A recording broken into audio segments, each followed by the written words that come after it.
Hi കൂട്ടുകാരെ, പുതിയൊരു വീഡിയോയിലേക്ക് എല്ലാവർക്കും സ്വാഗതം. അങ്ങനെ പത്മയുടെ അന്ത്യം കുറിക്കാൻ അവൾ എത്തണം കേട്ടോ. പത്മ ഇനി മരണം എന്തെന്ന് മുന്നിൽ കാണാൻ പോവുകയാണ്. അങ്ങനെ ഈ സമയം അവൾ എത്തുന്നുണ്ട്, ആപ്പിൾ സമ്മാനിക്കുന്നുണ്ട്, അതുപോലെ തന്നെ അവിടെ ക്യാമറ വെക്കുന്നുണ്ട്. പക്ഷെ ഇതൊന്നും പത്മയ്ക്ക് അറിയില്ല കേട്ടോ. അങ്ങനെ അവൾ അവിടെ നിന്ന് ആട്ടി ഇറക്കപ്പെടുകയാണ്. പിന്നീടാണെങ്കിലോ തൻ്റെ ആങ്ങളെ വന്ന സന്തോഷത്തിൽ കല്യാണം കുറിക്കൽ അങ്ങനെയുള്ള കാര്യങ്ങളായി കേട്ടോ.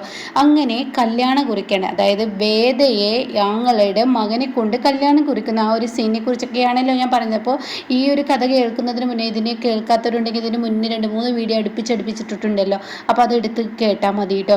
അങ്ങനെ വേദയെ പൂട്ടാനും കൂടിയാണ് ആങ്ങളെയും എത്തിയിട്ടുള്ളത് കേട്ടോ. പക്ഷെ ഇതൊന്നും പത്മക്ക് അറിയില്ല. പത്മ വേദയെ കല്യാണം കഴിക്കാൻ UK നിന്ന് തൻ്റെ ആങ്ങളയുടെ മോൻ വന്നപ്പോൾ പറയാൻ വാക്കുകളില്ല. അപ്പോഴും സൂര്യ എനിക്ക് എത്ര ശത്രുവാണെങ്കിലും എൻ്റെ പെങ്ങള് തന്നെയാണ്, എൻ്റെ ചോരയാണ്. അവളെ വിവാഹം ഇടുപിടുന്നതിനെ കഴിപ്പിക്കാനൊന്നും പറ്റത്തില്ല. സംഭവം അമ്മയുടെ ആങ്ങളെ തന്നെയായിരിക്കും. പക്ഷേ എനിക്ക് അവനെക്കുറിച്ച് കുറച്ച് അന്വേഷിക്കാനുണ്ടെന്ന് പറയുന്നുണ്ട് കേട്ടോ. ഈ സമയമാണെങ്കിലോ ഇത് പറയുമ്പോൾ പത്മ പറയണേ, നീ എന്ത് അന്വേഷണം നടത്താനാണ്? എൻ്റെ മകളാണ്, എൻ്റെ മകളുടെ കാര്യത്തിൽ തീരുമാനം എടുക്കുന്നത് ഞാനാണ്, അല്ലാതെ നീയല്ല. നീ അന്വേഷണം നടത്തണ്ട എന്ന് പറയും കേട്ടോ. ഈ സമയം സൂര്യ പറയണേ, എൻ്റേതായ അന്വേഷണം ഞാൻ നടത്തും, അതിന് നിങ്ങൾ എന്ത് പറഞ്ഞാലും ഞാൻ നടക്കില്ല. അപ്പോൾ വേദയോട് ചോദിക്കുകയാണ്, ഇതിലിപ്പോൾ വേദയുടെ അഭിപ്രായമല്ല അറിയേണ്ടത്, വേദ പറയട്ടെ എന്ന് പറയണ സമയം വേദ തള്ളി പറയണ സൂര്യയെ. അതായത് എനിക്ക് എൻ്റെ അമ്മ പറയുന്നത് എന്തോ അതാണ്. ചെറുപ്പം മുതലേ എൻ്റെ അമ്മ ഒരു ഡ്രസ്സ് പോലും എനിക്ക് കാണിച്ചു തന്നാൽ അത് മറുത്ത് ഞാൻ വേണ്ടെന്ന് പറഞ്ഞിട്ട് വേറൊരു ഡ്രസ്സ് ഇട്ടിട്ടില്ല, അങ്ങനെ ഒരു സ്വഭാവക്കാരിയാണെന്നൊക്കെ ഇങ്ങനെ തട്ടിക്കുട്ടി പറയാണ്.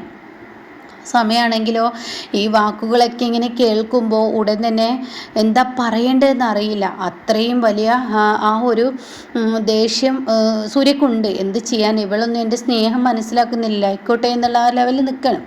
അപ്പോൾ ഇതേ സമയം സൂര്യ ഇതും പറഞ്ഞിട്ട് പോവുകയാണ്. അപ്പോൾ ഈ സമയം പത്മ തൻ്റെ ആങ്ങളയോട് പറയാണ്, എന്തായാലും അവിടെ നിൽക്കട്ടെ, അതൊക്കെ അവിടെ നിൽക്കട്ടെ, എന്തായാലും നമുക്ക് പിന്നെ അവൻ്റെ കാര്യത്തിൽ ഇത്ര വലിയ ഇതൊന്നും ആക്കേണ്ട, നമുക്ക് വിവാഹത്തെക്കുറിച്ച് അന്വേഷിക്കും, വിവാഹത്തെക്കുറിച്ചുള്ള അടുത്ത നടപടികൾ നോക്കാം, ഇവരുടെ ജാതകം ഓക്കെയാണോ എന്നൊക്കെ നോക്കാനൊക്കെ ഇങ്ങനെ പറയണം. അപ്പോൾ ഈ സമയം ആങ്ങൾ പറയാണ്, പത്മേനെ നിനക്ക് ജാതകത്തിലൊക്കെ വിശ്വാസമുണ്ടോ? വിശ്വാസം ഇപ്പോൾ ഇപ്പോൾ ഇങ്ങോട്ടേക്ക് വരാനുള്ള കാരണം ഒരു ജ്യോത്സ്യം തന്നെയാണ്. അത് തന്നെയാണ്. അപ്പം എന്നാൽ ജാതകം നോക്കണമെങ്കിൽ നോക്കാം എന്നൊക്കെ പറയണം.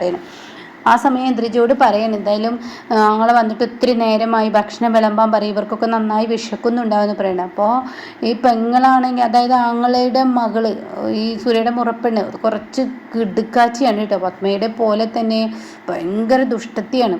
അപ്പോൾ അവള് വന്ന പാടെ നന്ദിനിയെ ഇഷ്ടപ്പെട്ടിട്ടില്ല. കാരണം നന്ദിനി ആണല്ലോ ഈ നന്ദിനി സൂര്യയെ കെട്ടിയത് കൊണ്ടും തീരെ ഇഷ്ടപ്പെട്ടത്, ഒരു വേലക്കാരിയെ കെട്ടിയത് എനിക്ക് ഇഷ്ടപ്പെട്ടിട്ടില്ലല്ലോ. അപ്പോൾ ഈ സമയം സൂര്യൻ ഇടയ്ക്ക് കയറി വരുന്നുണ്ട്. അപ്പോൾ അതിനിടയ്ക്ക് വിശക്കുന്നു എന്ന് ഇന്ദ്രജിയോട് പറഞ്ഞിരിക്കുകയാണ്.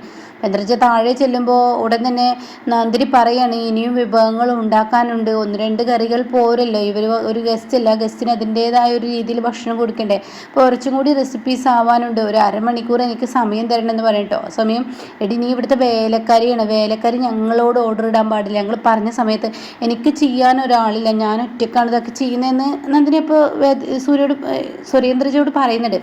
ആ സമയം ഇവിടെ ഇപ്പുറത്താണെങ്കിലോ രാജു ചെയ്തു വെച്ചിരിക്കുന്ന ഈ ആപ്പിള്, അതായത് പത്മയുടെ ശത്രു വന്നിരിക്കില്ലേ, ആ ആപ്പിള് കളയാൻ വേണ്ടി പറഞ്ഞിട്ടുണ്ട്, അതിൽ വിഷമാണ് കലർത്തി വെച്ചിരിക്കുന്നത് എന്നുള്ളത് രാജുവിനെ അറിയില്ല. അപ്പം നല്ല അടിപൊളി നാട്ടുംപുറത്ത് അടിപൊളി തോട്ടത്തിൽ നിന്നും പറിച്ചുണ്ടാക്കിയ ആപ്പിളാണെന്നൊക്കെ പറഞ്ഞിട്ടാണ് കൊണ്ടുവരുന്നത്. ഈ സമയം രാജുവിനെ അത് കളയാൻ തോന്നുന്നില്ല, അത്രയും അടിപൊളി ആപ്പിൾ. അപ്പോൾ രാജു പറയണേ, അത് നമുക്ക് കളഞ്ഞു എന്ന് പറഞ്ഞിട്ട് ഇതിവിടെ മേടിച്ചതാണെന്ന് പറയാം, എന്തായാലും ആപ്പിൾ ഇവിടെ ഇല്ല ഫ്രൂട്ട്സ് ആയിട്ട്, അപ്പോൾ അത് ഇനിയിപ്പോൾ ഇല്ലെങ്കിൽ അവിടെ ഒരു സംസാരം ഉണ്ടാവും, അപ്പോൾ അത് ആപ്പിൾ മുറിച്ച് വെച്ച് കൊടുക്കാമെന്ന് പറയണം. അപ്പോൾ രാജു എന്ത് ചെയ്യാണ്, ഇതിൽ ആപ്പിൾ എടുക്കുകയാണ്, ആപ്പിൾ എടുത്തിട്ട് ഇന്ദ്രജയുടെ കയ്യിൽ കൊടുക്കുകയാണ്, എന്നിട്ട് ഇത് കൊണ്ടു കൊടുത്താളെ എന്ന് പറയണം. അപ്പോൾ ഈ സമയം ഇപ്പോൾ വന്ന് വേലക്കാരന്മാരൊക്കെയാണ് നമുക്കിട്ട് ഓർഡർ ചെയ്യുന്നതെന്ന് പറയുന്നുണ്ട്. എന്നാലും കൂടിയിട്ട് അരമണിക്കൂർ സമയം ചോദിച്ചത് കൊണ്ട് തന്നെ ഇവരുടെ അടുത്തോട്ട് ചെന്നിട്ട് ഇന്ദ്രജി പറയണം, അവൾ അരമണിക്കൂറും കൂടി വേണമെന്നാണ് പറയുന്നത്. അപ്പോൾ അതുകൊണ്ട് തൽക്കാലം എല്ലാവർക്കും വിശക്കുന്നെങ്കിൽ ഓരോ ആപ്പിൾ എടുക്കുമെന്ന് പറയണം. അപ്പോൾ ആദ്യം ആപ്പിൾ എടുക്കുന്നത് രാജു ആണ് കൊണ്ടുവരുന്നത്. അപ്പോൾ രാജു അത് കൊണ്ടുവരുമ്പോൾ ആദ്യം തന്നെ ഈ സൂര്യയുടെ മുറപ്പെണ്ണാണ് എടുക്കുന്നത്. അപ്പോൾ അതിൽ നിന്നൊരു ആപ്പിൾ എടുക്കണം. അപ്പോൾ ആ സമയം സൂര്യ അങ്ങോട്ടേക്ക് കടന്നു വന്നിട്ട് ഇങ്ങനെ പോകുമ്പോൾ രാജു പറയണേ, ഇതാ സുരേഷ് സാർ ഒരു ആപ്പിള് കഷ്ണം എടുത്തോ എന്ന് പറയണേ. ആ സമയം ഒരു ആപ്പിൾ പീസ് കൊണ്ട് എടുത്തതിനോട് കൂടി ഈ സുരയുടെ മുറപ്പണ ഒരൊറ്റ ഇറം കയറിയാണ്. വേലക്കാരൻ എടുത്ത ആ പാത്രത്തിൽ നിന്ന് എനിക്ക് ആപ്പിൾ വേണ്ടാന്ന് പറയുന്നത്. അത് കേൾക്കുന്ന യതീന്ദ്രനെ ദേഷ്യം പിടിക്കണം. നീ എന്ത് വായിൽ തോന്നിയതാണ് വിളിച്ചു പറയുന്നത്? വേലക്കാരൻ എന്ന് പറയുന്നത് എൻ്റെ മകനാണ്. അതായത് ഇയാൾ കല്യാണം കഴിച്ചിരിക്കുന്ന ഒരു വേലക്കാരിയാണെങ്കിൽ അത് നമ്മുടെ അന്തസ്സിൽ നിന്ന് ഇയാൾ മാറി എന്ന് പറയണം. അപ്പോൾ അത് കേൾക്കുമ്പോൾ ദേഷ്യം പിടിക്കുന്നുണ്ട്. അപ്പോൾ സൂര്യ കോസ്റ്റ് എന്നൊക്കെ പറഞ്ഞ് വിളിച്ചു പോയല്ലോ. അങ്ങനെ ഈ സമയം അതങ്ങ് കഴിഞ്ഞു പോവാണ് കേട്ടോ. പിന്നീടാണെങ്കിലും അതിനെ ചൊല്ലി വലിയൊരു സംസാരം, ഇവർ തമ്മിൽ വലിയൊരു സംസാരം നടക്കണം, സൂര്യയുടെ മുറപ്പെണ്ണും കൂടിയിട്ട്. എന്നിട്ട് സൂര്യ അടിക്കാൻ വരെ ഒരുങ്ങുന്നുണ്ട്. അപ്പോഴേക്കും അവിടെ യതീന്ദ്രൻ വന്ന് പിൻവലിക്കുകയാണ്. മാറി നിൽക്കുക എന്ന് പറഞ്ഞിട്ട് യതീന്ദ്രൻ മാറ്റി നിർത്തുന്നുണ്ട് കേട്ടോ. ഇതേ സമയം വലിയൊരു സംസാരം തന്നെ ആവുമ്പോൾ വീണ്ടും അവരെ മാറ്റി നിർത്തുകയാണ്. സൂര്യയുടെ പണി നോക്കി പോവുകയാണ്. ഇതേ സമയം നന്ദിനിയാണെങ്കിലോ വേറെ ആപ്പിൾ കട്ട് ചെയ്തിട്ട് നന്ദിനി തന്നെയാണ് ഇവർക്ക് മുന്നിൽ കൊണ്ടു കൊടുക്കുന്നത്. അപ്പോൾ നന്ദിനി കൊണ്ടു കൊടുക്കുന്ന സമയത്ത് അതവിടെ വെച്ചിട്ട് പോവുകയാണ്. അപ്പോൾ ഈ സമയം എന്തായാലും മോളെ, നിന്നെ എനിക്ക് വല്ലാതെ ഇഷ്ടപ്പെട്ടു. എൻ്റെ മകൻ്റെ മുന്നിൽ ഞാൻ വല്ലാതെ മുട്ടുകുത്തുകയായിരുന്നു. എന്നാൽ എൻ്റെ മകൻ്റെ മുന്നിൽ നീ ഇന്ന് അവനെ മുട്ടുകുത്തിച്ച് അവൻ വേലക്കാരി എന്ന് തന്നെ അവൻ്റെ ഭാര്യയും അവനെയും വിളിക്കും എന്നൊക്കെ പറഞ്ഞ് എനിക്ക് നല്ല ഇഷ്ടപ്പെട്ടു. യതീന്ദ്രൻ പറയണേ, നിൻ്റെ മോനെയാണ് നീ പറയുന്നത്. മോനാണെങ്കിൽ എന്താ, അവൻ എൻ്റേതായ രീതിക്കല്ലല്ലോ ജീവിക്കുന്നത്. എൻ്റെ തലവെട്ടാൻ മാത്രം നടക്കുന്ന എൻ്റെ മകനാണെങ്കിൽ, അപ്പോൾ അവൻ എൻ്റെ മകനെ എന്ന് പറയുന്നത് എനിക്ക് ഇഷ്ടമൊക്കെ തന്നെയാണ്. പക്ഷെ അവനെ ഒരു തിരിച്ചടി കൊടുക്കാൻ ആരെങ്കിലും ഒരാൾ വേണ്ടേ? അതാണ് ഇപ്പോൾ ഇവിടെ സംഭവിച്ചിരിക്കുന്നതെന്നൊക്കെ പറയാം. അപ്പോൾ യതീന്ദ്രൻ ഇത് കേട്ട് നിൽക്കാൻ ഇഷ്ടപ്പെടുന്നില്ല. അപ്പോൾ യതീന്ദ്രൻ അങ്ങ് പോവാണ്. ഈ സമയം ഈ ആപ്പിൾ കൊണ്ടുവച്ചിട്ട് നന്ദിനി ഇവിടെ നിന്ന് പോയിരിക്കുകയാണല്ലോ.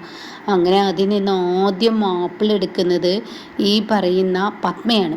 പത്മ ഈ ആപ്പിൾ അങ്ങ് എടുക്കുമ്പോൾ ഈ ക്യാമറയിൽ ഇത് കാണുകയാണ്. ഇപ്പം നല്ല സന്തോഷമാവാണ് പത്മയുടെ ശത്രുവിന്. എന്തായാലും രക്ഷപ്പെട്ടു എന്ന് പറയുന്നത്.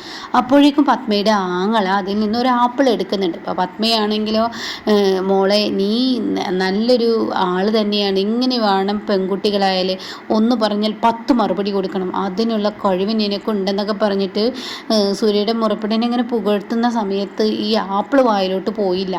അതുപോലെ തന്നെ സൂര്യയുടെയും വയറ്റിലോട്ട് ആപ്പിൾ പോയില്ല. അവിടെ അങ്ങനെ ഒരു തല്ല് നടന്നതുകൊണ്ട് ആ ആപ്പിൾ സൂര്യയെ എറിഞ്ഞിട്ട് പോവുകയാണല്ലോ. അതുപോലെ പത്മ ഈ ആപ്പിൾ എറിഞ്ഞ് ആ സമയമാണ് ഈ പറയുന്ന പത്മയുടെ ആങ്ങളെ ഈ ആപ്പിൾ എടുത്ത് വായിലോട്ട് ഇടുന്നത്. വായിലിട്ടതും അയാൾ അങ്ങ് ചോര ഛർദ്ദിക്കുന്ന ആ ഒരു രംഗമാണ് കേട്ടോ. ഇതേ സമയം പത്മ ആകെ വിളറി വെളുക്കാണ്. ഈശ്വരാ, എന്ത് പറ്റി എൻ്റെ ആങ്ങളൊക്കെ എന്ന് പറയണ. അപ്പോഴേക്കും എല്ലാവരും കൂടി അവിടെ നിന്ന് കൊണ്ടുപോകണം. അപ്പോൾ നന്ദിനി ഓടി വരികയാണ്. നന്ദിനിയും കൂടെ പോകുന്നുണ്ട് കേട്ടോ. പിന്നീട് മരണത്തോട് മല്ലടിക്കുകയാണ് ഇയാൾ കിടന്നിട്ട്. ആ സമയം പത്മ അങ്ങനെ പേടിച്ച് വരച്ച് നിൽക്കുകയാണ്. ഇതേ സമയമാണ് ഡോക്ടർ വന്ന് പറയുന്നത് ഇയാൾ കഴിച്ച ഫുഡിൽ നിന്നാണ് വന്നിരിക്കുന്നത്. ഇയാൾ ലാസ്റ്റായിട്ട് എന്താ കഴിച്ചതെന്ന് ചോദിക്കണം. അപ്പോൾ ആ സമയം പറയണം ആപ്പിളാണ് കഴിച്ചതെന്ന് പറയണത്. ഇത് കേൾക്കുന്നതിനോട് കൂടിയിട്ട് ലാസ്റ്റത്തെ ഫുഡ് എന്ന് പറയുമല്ലോ. അപ്പോഴേക്കും ഈ സൂര്യയുടെ മുറപ്പണ്ടങ്ങ് ദേഷ്യത്തോടു കൂടി നന്ദിനിയുടെ അടുത്തോട്ട് വരികയാണ്. എടി, നീ എൻ്റെ അച്ഛനെ മനഃപൂർവ്വം കൊല്ലാൻ നോക്കിയതാണല്ലേ? നീ എന്തിനു വേണ്ടിയാണ് എൻ്റെ അച്ഛനെ കൊല്ലാൻ നോക്കിയത്? അപ്പം നന്ദിനി പറയണേ, ഞാനൊന്നും ചെയ്തില്ല, ഞാൻ ആപ്പിൾ കൊണ്ടുവന്നിച്ചിട്ടല്ലേ ഉള്ളൂ, അതിൽ വിഷയമുണ്ടെന്ന് എനിക്കറിയില്ല, അത് കടയിൽ നിന്ന് വാങ്ങിയ ആപ്പിളാണ്. അപ്പോൾ ഈ സമയം അവിടെ എന്താണെങ്കിലും നീയല്ല അത് കൊണ്ടുവന്ന് വെച്ചത്. കടയിൽ നിന്ന് വാങ്ങുന്ന ആപ്പിളിന് വിഷമൊന്നും ഉണ്ടാവില്ല, നീ മനഃപൂർവ്വം ചെയ്തതാണല്ലേ, നിന്നോട് ഞാൻ വേലക്കാരി എന്ന് ഉപമിച്ചതിലായിരിക്കില്ലേ നീ അത് ചെയ്തതെന്ന് പറഞ്ഞിട്ട് നന്ദിനി അങ്ങ് അടിക്കാൻ ഒരുങ്ങുന്ന സമയത്ത് സൂര്യ അങ്ങോട്ടേക്ക് വരിക. അപ്പോൾ സൂര്യ കടന്നു വരുമ്പോൾ സൂര്യയെ കണ്ട ഉടൻ തന്നെ അവൾ അടി നിർത്തുകയാണ്. സൂര്യയുടെ മുറപ്പെണ്ണ അടി നിർത്തുകയാണ്. അപ്പോൾ ഈ സമയം എന്താടി നീ അടിക്കാത്തത്? അടിക്കടി, ധൈര്യമുണ്ടെങ്കിൽ അടിക്കടി. നീ എൻ്റെ ഭാര്യയുടെ ദേഹത്തൊന്ന് തൊട്ട് നോക്കിയത്, ഇവളെൻ്റെ ഭാര്യയാണ്, ഇവളെ അടിക്കാൻ നിനക്ക് കയ്യോങ്ങിയ പിന്നെ ഞാൻ വെറുതെ നിൽക്കില്ല. നേരത്തെ നിനക്ക് ഓങ്ങിയതാണ്, നീ എന്നെ വേലക്കാരൻ എന്ന് ഉപമിച്ചത്. നീ എൻ്റെ വീട്ടിലെ ഗസ്റ്റാണെന്ന് ആലോചിക്കണം. നീ ഗോസ്റ്റായിട്ടാണ് എൻ്റെ വീട്ടിൽ വന്നിരിക്കുന്നത്. ഗസ്റ്റിൻ്റെ രീതിയിൽ എൻ്റെ വീട്ടിൽ വന്ന് എൻ്റെ വീട്ടിലെ ഭരണം ചെയ്യാൻ നിനക്ക് യാതൊരുവിധ അധികാരവുമില്ല എന്ന് സൂര്യയുടെ മുറപ്പെണ്ണിനോട് പറയണേ. ആ സമയം അത് നിങ്ങളാണോ തീരുമാനിക്കുന്നത്? എൻ്റെ അമ്മായി, അതായത് എൻ്റെ അച്ഛൻ്റെ പെങ്ങളെന്ന് പറയുമ്പോൾ എൻ്റെ അമ്മായിയാണ്.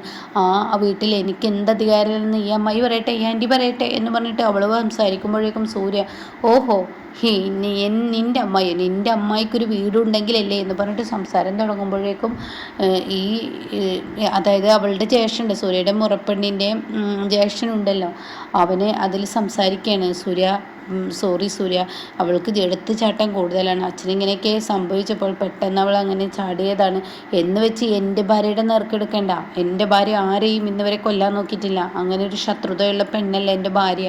എന്തിന് എൻ്റെ അച്ഛനെ കൊല്ലണം? എൻ്റെ അച്ഛനെ കൊന്നിട്ട് എൻ്റെ ഭാര്യയ്ക്ക് എന്ത് കിട്ടാനാണ്?